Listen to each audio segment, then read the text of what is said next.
All right, welcome back to the Limitless Leadership Podcast. Today, I got a friend of mine who is a friend of the podcast. He's been on the podcast before. He is the founder and CEO of AvTEC. You're going to share the acronym again for our audience, but our guest today is my friend Dave Macholz. Dave, thanks for being here, man. Hey, thank you. It's my pleasure. Well, Dave, if you would, as always, I always ask every guest, share with the audience who you are, what you do, how you do it. I know we've heard from you before, but for those who haven't, go ahead and share with the audience all of those things. Yeah, sure. So as you mentioned, my name's Dave Macholz, founder and CEO of AvTEC, which stands for the International Advanced Vehicle Technology Education and Credentialing Coalition. So yeah, it's a mouthful. Yeah. Dropping the I, though. Yes. Okay. Yeah, we dropped the I just for the two-syllable piece of, communicating. There you go. As simply as possible, what we do in a name that's hopefully starting to become recognizable to some folks. This episode is brought to you by Limitless Leadership, because great teams don't happen by accident. They're led on purpose. If you're tired of wearing all the hats, putting out fires, and wondering why your team won't step up, Limitless Leadership is for you. They help leaders transition from player to coach, who develop people and multiply impact through in-person or online leadership training like the Limitless Leadership Blueprint or their Roots to Results coaching method. Their services are designed to help you tap into unrecognized potential to achieve limitless results and help you create safety and trust in order to provide clarity and direction. So if you're ready to stop managing chaos and start leading with purpose, head to limitlessleadership.co to book a complimentary discovery call today. Most shops are leaving money on the floor because their existing techs aren't ramping fast enough, aren't dispatched to the right jobs, and don't have a clear path keeping them engaged and in the bay. Mentor Mentee was built to change that. For less than $5 a day per technician, Mentor Mentee helps increase technician efficiency and measurably improve the two KPIs that matter most: absorption rate and effective labor rate. Their platform gives your junior technicians a structured, transparent career pathway with every skill level mapped, every milestone tracked, and every competency verified. It's proven effective. As one mentor-mentee client shared, they improved key metrics on customer pay work, including a 12% increase in effective labor rate, an 8% increase in hours per repair order, a 26% increase in dollars per repair order, and a 50% reduction in development time for apprentice techs, cutting time to B-level proficiency from 5 years to 2 to 3 years. According to this client, the program pays for itself. What else can you point to that delivers these operational outcomes, more throughput, better bay utilization, and labor gross profit you can see on the P&L? The efficiency gains fund the program. If these numbers are the kind of movement you're trying to make in your shop, use the link in the description to schedule a demo or visit mentormentee.com. Well, I'll say from the outside looking in, it's definitely becoming more and more recognizable, and I'm excited about what you're doing. Just like I was excited about what you were doing 6 to 8 months ago whenever you and I first met on the podcast. Share with the audience what AvTEC is and what exactly you guys are doing that I'm referencing. Yeah, so AvTEC's a new, call us a 501c3 certification body. So our primary mission is to certify technicians, but do it in a way that we have not in the past, which is performance-based testing. So in other words, instead of having technicians come in and take a multiple choice test that's assessing their knowledge, we're really assessing the skills that, technicians go to signal that, they can do the job, and employers are, ultimately using that as, some sort of validation, right, so to speak, or a currency, right? A skills currency where, technicians can demonstrate what it is that they're doing to their employer in a meaningful way, right? Not just that they know it, but that they can do it. And how that kind of plays out is you need folks to be able to run the testing, do the testing. So our first phase of this is really starting with schools.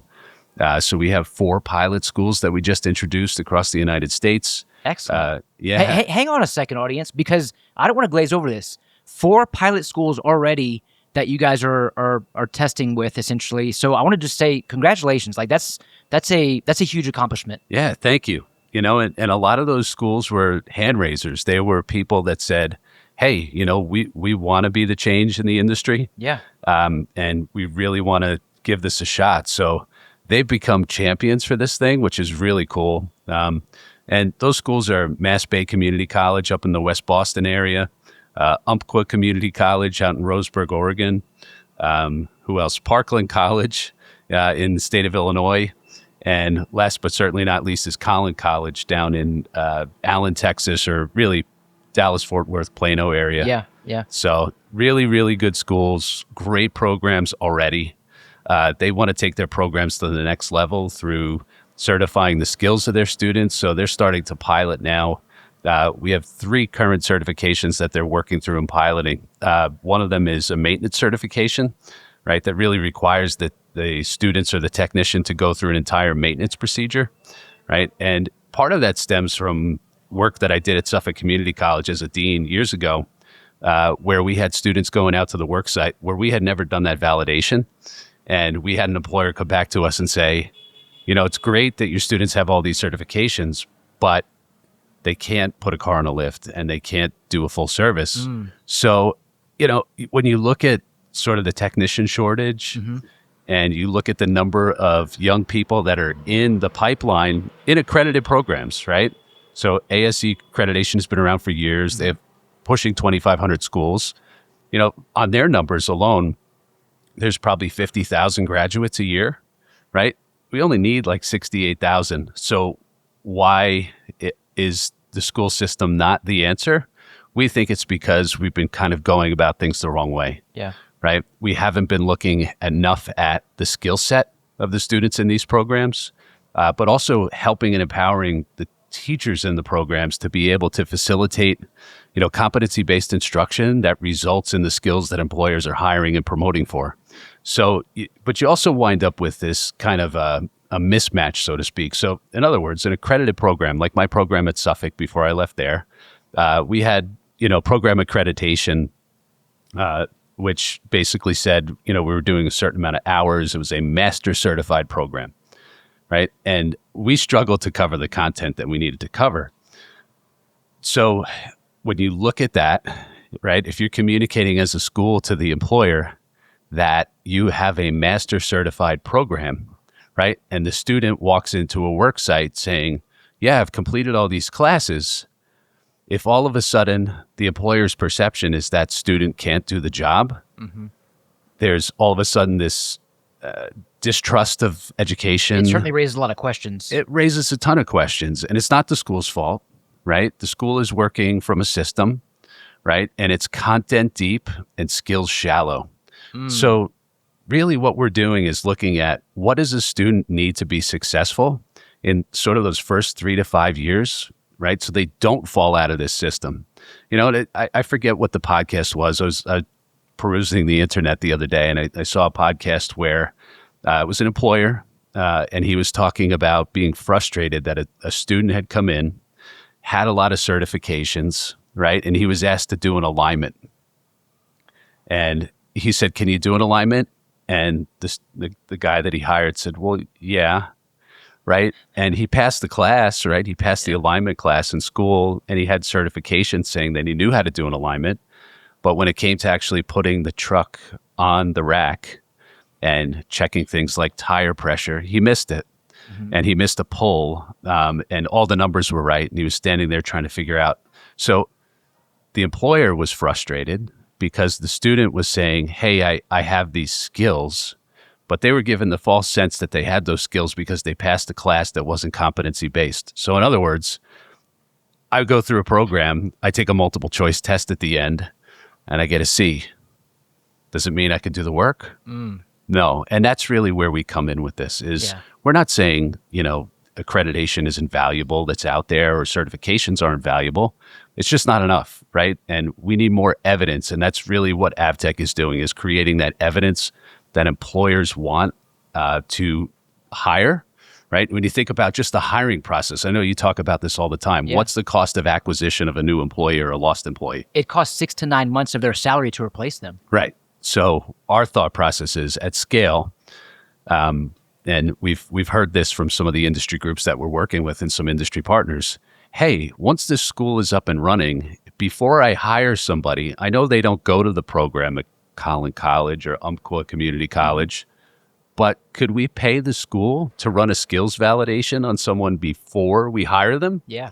And that's where this That's is a going. pre-purchase inspection. Exactly right. And what would you pay for that, right? If it costs tens of thousands of dollars to hire a new person, why not spend whatever the cost would be to send them down to the local school, who now becomes more engaged with that community? They're adding a value to what they're providing for the community, because it goes beyond just the students in their population, and they become the skills center, right, for that region. So that's where all of this goes, in sort of a futuristic mindset of what this looks like in a few years. But it's starting small, starting with 4 schools, building a proof of concept, and really scaling that here in the near future. It's no secret in our industry that speed of service sells. As our world moves faster, instant gratification isn't a want, it's an expectation. It's proven that the faster you communicate with your guest after they hand over their keys, the higher your close ratio and ARO is. This critical window is called your golden hour. And let's be real, it's hard to achieve when you're buried in essential tasks.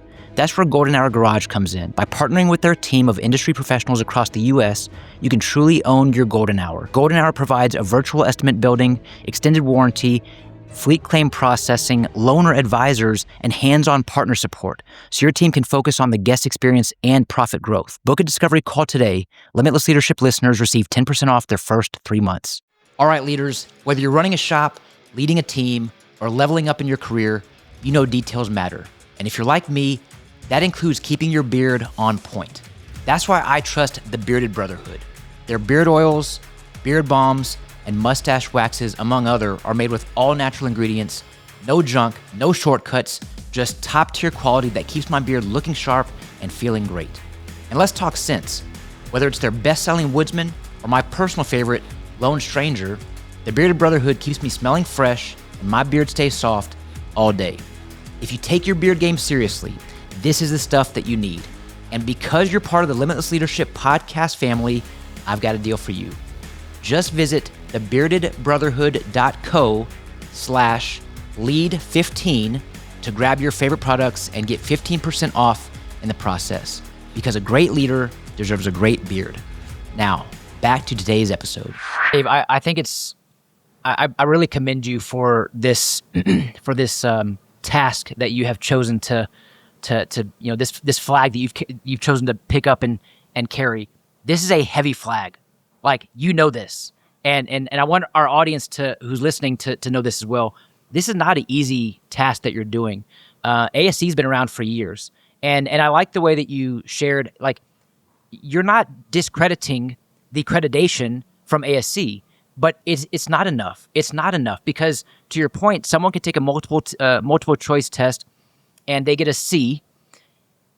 Even if they got an A, it doesn't mean that they can actually do the work. So a knowledge-based test doesn't necessarily equate to skills. So being able to pair the two, have the knowledge and the skills, is huge. Our friend and believer and backer in AvTECC, Dutch Silverstein, this guy is a former pilot. He's a shop owner, a former pilot, and he's like, look, I couldn't have just taken a test, just a knowledge-based test to be a pilot and then go fly a commercial airline with 300 passengers on board. You can't do that. And the reality is, think about, like, what other industry experiences this type of situation where there are lives at stake. The safety of someone's vehicle being worked on by someone who is simply taking a test and gotten a good score on it without actually testing their skills. That doesn't, as a customer or a guest in a shop, that doesn't make me sleep well at night. No, I mean, especially now, right? You look at ADAS systems, right? What percentage off can you be on an ADAS calibration, right? And how do you test for an ADAS calibration or someone's capacity to carry that calibration out? Mm-hmm. How do you test that on a multiple choice test? You just really can't. Yeah. Now, this is coming from somebody that has worked with motor age and written study guides around the L4 exam, right? I've been involved in that world too. And so I realize what the limitations of that are, right? And to go back, I'm not discrediting the value of investing in yourself, right? In fact, we would encourage anyone that's in our program to continue traditional certification. Yeah. But to add to that, right? Because the more qualifications that you have and the more credentials you have, in my opinion, it's going to help you communicate your skill, your passion for the industry and whatnot. So it's not to discredit what the work that's been done, but at the same time realize, in an ADAS world, you need to have at least some evidence of what someone can do. Yeah. And insurance companies are interested in that. Body shops are interested in that, right? Especially now where you see litigation against technicians, body shops, right? And there are law practices that are looking at ADAS as a field, right? That's kind of terrifying. Sure. Yeah, right? absolutely. Especially if you're a shop and you're saying, well, how do I have evidence that the people that I'm hiring can do the work? So that's really why we started in the advanced vehicle space. So I mentioned the maintenance certification that we do. We have an ADAS calibration technician certification. We have a EV safety certification, and both of those exams are hands-on, right? So it's a little bit different than showing up to a test center. You have to show up to a shop, essentially, or one of the schools, right? The schools are piloting these, and you're given a vehicle. You're given the service information that you were trained on, and it's, hey, go do this. And really what the test looks like, where you think of, okay, well, how is it scored? Mm-hmm. These are pass-fail tests, right? There's not like, hey, I did one thing unsafely. Well, guess what? If you do that at work, right, and it's your life or the life of somebody else, it's not okay. So it really actually changes the way that we look at testing. And if you think of testing as a tool, right, most technicians understand tools. You use the right tool for the right job. That's right. And really, it's not ours is better, right? It's what's the right tool to measure skills competency. And the way to do that is to test people hands-on. If you're listening to this episode, I'm going to encourage you to watch this episode. It's happening live at not live. I mean, this is going to be, by the time this airs, Dave, this is going to be months away, but we are recording this episode live at the 2025 APEX show in Las Vegas here at the Venetian. And if you are listening, watch it on YouTube at The Bearded Leader. Dave, since the last time you and I have spoken, so you guys are now in 4 different schools. Before I ask what's next for AvTech, what's on the horizon for you guys? Typically I'd ask this question towards the end of the episode, but I'll ask now. How can our listening audience get in touch with you and AvTech and find out about how to attend, where to attend, where to go to attend these schools as well? Sure. Easiest way is to go to our website, which is www. 3 dots. 3 dots. Or three W's rather. Yeah. avtech.org, right? AVTECC.org. And on our website, there's some ways to get a hold of us via email, some contact forms, sign up for our mailing list. We also have an opportunity for folks that look at this and say, hey, we'd like to get behind this movement. Yeah. We're very much in an early phase. We're about a year and change into AvTech. And a lot of what we're doing right now is, through the support of industry, but also individuals who have said, hey, I'd like to, support the mission. And they've made a monetary donation to our 501c3, which is awesome. Yeah. And that's allowing us to get out in the public, have a lot of these conversations and really start to, create that movement. So that's a way for folks to get involved. If there are educators out there that listen to your podcast, what we're doing with them that's really, really exciting is we've created something called Automotive Instructors Institute. So we're going to be down in Texas in the week of January 12th to the 16th, 2026. Okay. And we're running an Automotive Instructors Institute there. And that's an opportunity for folks that might want to get involved with this at their school to come to a training event, get trained on 3 different certifications, at least during that time period, and then essentially have the tools and whatnot that they need to go back to their home institutions to start to implement this. So that's a really exciting thing, and this has gotten the attention of industry. I'm here this week, which is awesome. Yeah. We just announced a new corporate sponsor, Pico Technology. Congratulations. Yeah, thank you. That's awesome. And really we're building an alliance of folks from industry who, see this as a way forward. Yeah. We really want to make sure that technicians have the skills that they need to be successful.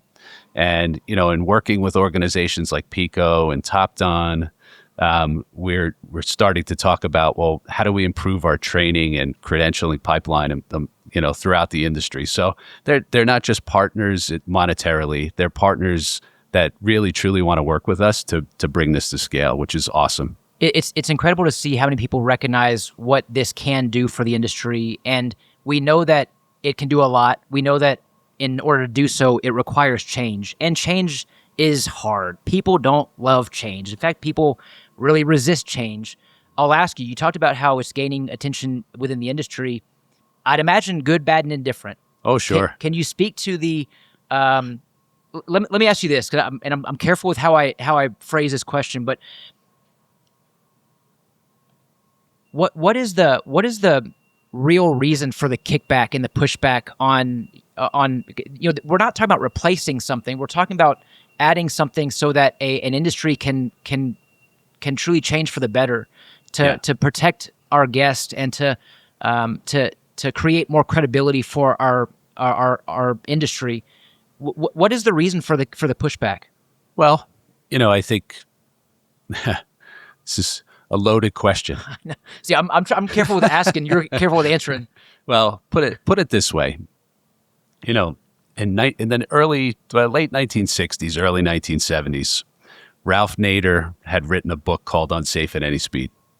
And at that point in time, there were all sorts of congressional hearings around vehicle safety, but technician competence came up.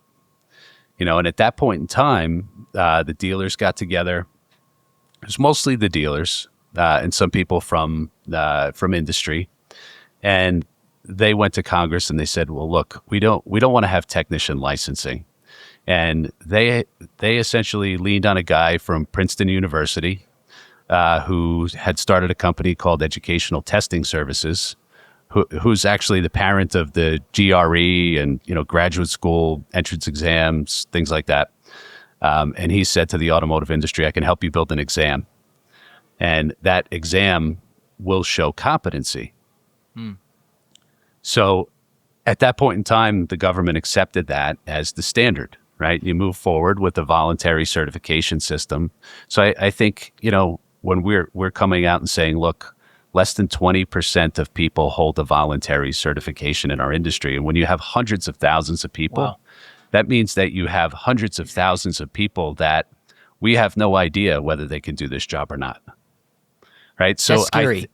And I think when we start to talk about that as the reason for AvTECC existing, there are probably people that look at that and say, well, they're attacking the current system. Well, if the current system was working, right, we wouldn't be sitting here having the conversation. Very right? well said. Yeah. It's a piece of the puzzle, but it's not the whole puzzle. And I think especially now with safety, it's something that, I've done quite a lot of technical training. I've been involved with great companies over the years, both secondary, post-secondary, also, training for WorldPAC and, different organizations for quite some time. And I guess my point in saying that is when you do training, one of the things that you do when you go out and you train folks, especially for large entities, like I do a lot of training for the city of New York around vehicle electrification and things like that. And they would say, well, what does somebody get at the end of one of these classes that is evidence that they can do the job? And how do you answer that? Well, they get a certificate of completion. Yeah. Right. Or if they go out and they take a safety exam that's online, but if they get a 70 and pass it, right? What does that mean? Does that mean they can actually do the job? It means I'm taking my car somewhere else. That's right. So when we talk about certification, right, there are no perfect exams, but it goes back to alignment. So I think a lot of the pushback that we have as an organization is from challenging the fact that we don't have a way of measuring technician proficiency, right? We'll never really truly call it competence, even with a skills-based assessment, because you're assessing a person, one period of time, not over a long time. Great point. Right. But in terms of the alignment, right, we feel that, the way that we're going about things is the way to go. So that's where I see a lot of the pause. And, there's a lot of things going on right now. Think about right to repair, Yeah. right? The independent repair market is saying to the OEMs, we should have the same rights and availabilities of and access to everything that you have for your dealer technicians, right? And I look at that and I go, yeah, I completely agree. But there's one caveat for me. What is the independent repair market saying is the qualification of their technicians as compared to the technicians that are in an OEM that have factory training? We don't have a factory training program. Mm-hmm. What is our qualification program? So that's where I think what we're saying is a little disruptive, right? Because that's a massive movement, right, to repair. It is. Right? But I think you have to look at all of this together and say, as an industry, if we want to get better, the first thing that you have to do when you want to change something is kind of admit there's a problem. Yeah, that's right. Right? Very well said. And also to that point, you have to also have enough pain, right, to motivate you to get to that change. So I think, the reason that we're experiencing some pushback, let's say, is because you're challenging something that has existed in the quiet of our industry and has not been brought to the forefront. And we're challenging that to say, hey, we're admitting we think there's a problem, right? If you have 120,000 students in schools every single year and you don't have enough people to fill the industry, and we're spending tens of millions of dollars trying to recruit and retain people, there's an issue. And how do we get to the underpinnings of that? And that's where I think, maybe I'm unpopular for bringing those things. Well, hey, look, I really appreciate the fact that you're introducing this pain. That's very evident. So it's we'll call it the PASS method. You're going to introduce the pain, agitate, and then here's a solution. So PAS, pain, agitate, and solution. And AvTECC is certainly a solution. No one's going to want to go to a doctor to have surgery who has only taken a test without actually practicing some type of applicable steps to show their competency there. No one's going to want to fly a plane with a pilot who has never flown a plane before. Like, so to me, like it's obvious. I'll say, man, like Limitless Leadership podcast and Limitless Leadership as a company is going to agitate this pain with you. So we're certainly in your corner. You know that. I'm a big believer in you and what you do and how you do it.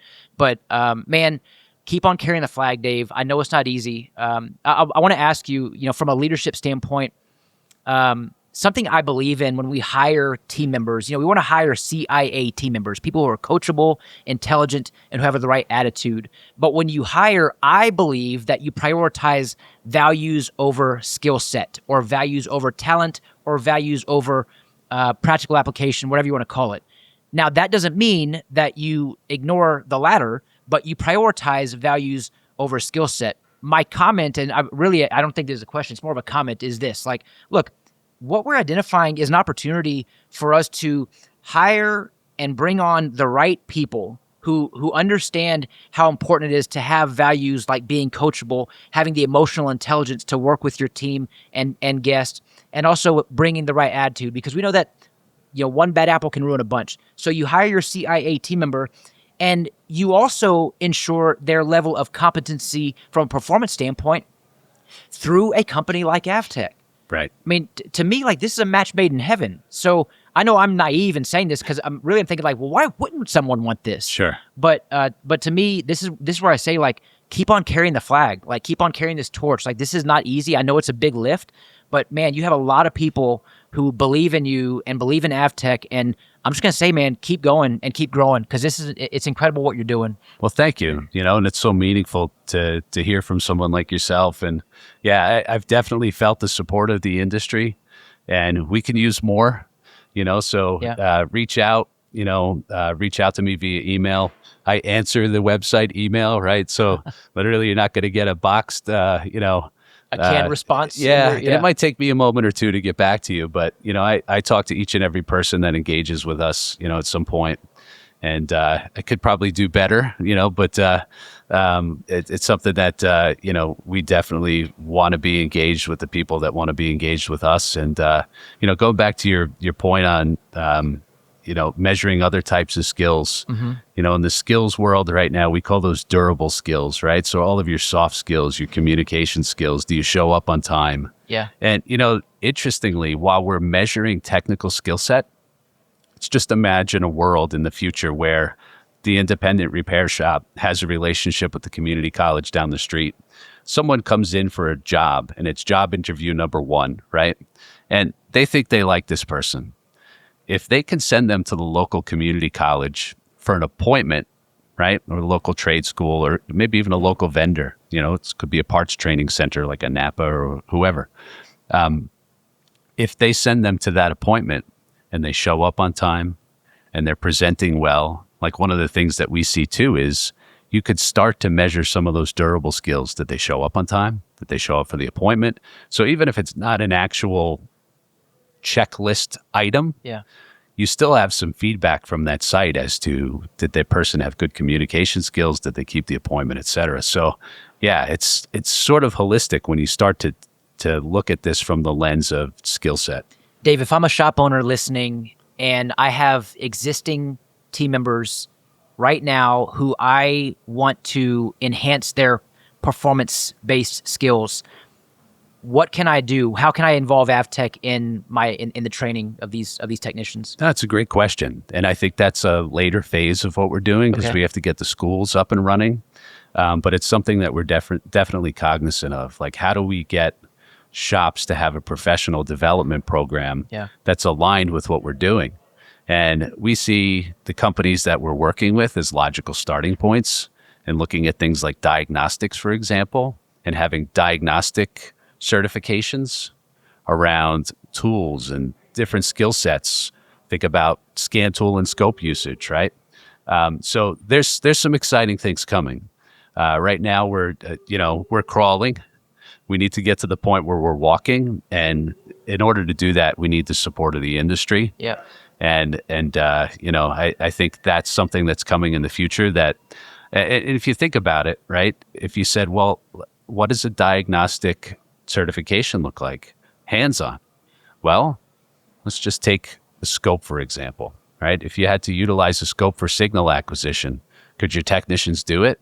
Could they then take those patterns and interpret them? Well, if they had to take that test, all of a sudden now you start to inform the training world, where right now, this is a whole nother topic for another day, but the training world right now is very much like, well, here's an ADAS class. Okay, what's the outcome? Well, we're going to tell you about ADAS. Well, can they do the ADAS calibration at the end?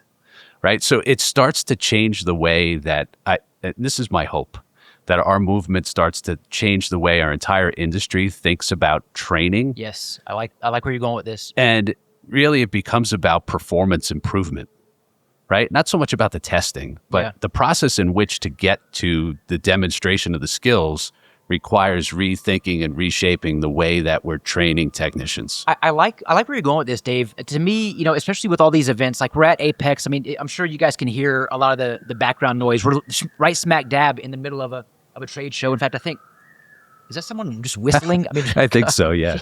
Yeah. So anyway, right smack dab in the middle of a trade show, and it's not even busy yet, which is crazy. But I view events like APEX and then the ASTA Expo, Envision, and Tools, and all these great events throughout the industry. The Sunrise Training and Expo in July in Arizona, and I feel guilty for leaving people out. I'm trying to think of like who am I leaving out right now? I apologize if I'm leaving you out. There's one every weekend, so you got to list about another 48. Yeah, right? exactly. Yeah.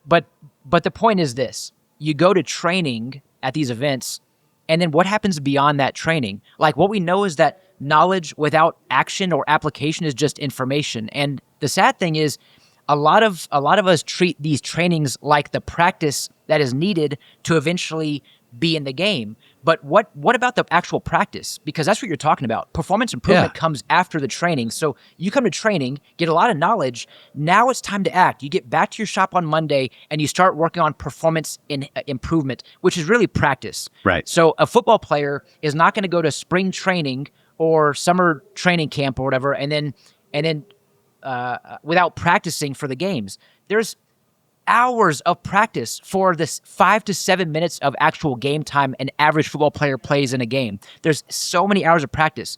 My encouragement, and I'm getting amped about this right now, Dave. You can see it, man. Like, go to training, get the knowledge, but put in the practice for the game. Yep. And that's the opportunity that a lot of us are missing in the industry right now. Yeah, and we think that what we're building is kind of an ecosystem.